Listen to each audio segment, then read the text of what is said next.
चैन से जीता हूँ न चैन से मरता हूँ, उसके यादों में न चैन से जीता हूँ न चैन से मरता हूँ। उसको भुलाने के लिए अपने दोस्तों के साथ बैठकर शराब पीता हूँ, शराब पीता हूँ। रोज नैना बहावे के गम देले बा हो,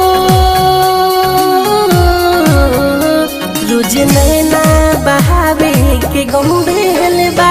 जौन दुश्मन ना दी सनम देले बा, उ सनम देले बा। रोज नैना बहावे के गम देले बा। जौन दुश्मन ना दी सनम देले बा, उ सनम देले बा।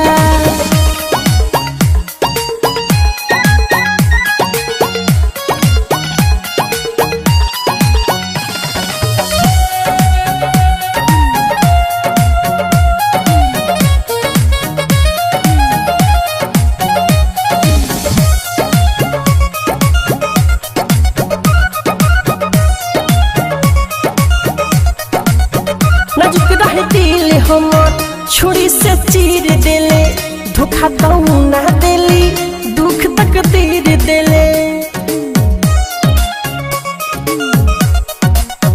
नाजुक रहे दिल हमर छुरी से चीर देले, धोखा तो ना देली दुख तकदीर देले।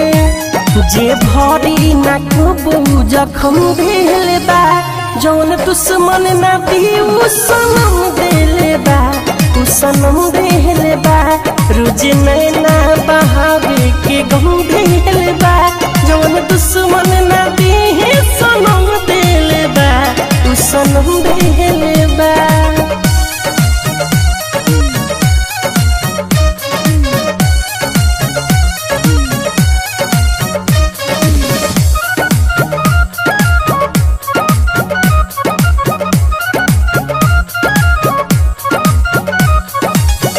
मिठू कहेले अपन ई सच्चा प्रेम कहानी, राइटर आलम का जानी खून बन गइल पानी।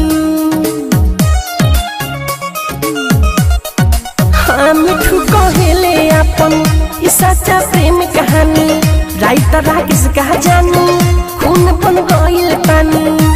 खवाई सन हमें बिरहम भेल बा, जवन दुश्मन ना दी उ सनम देले बा, उ सनम देले बा। रोज नैना बहावे के गम देले बा, जवन दुश्मन ना दी उ सनम देले बा, उ सनम देले बा।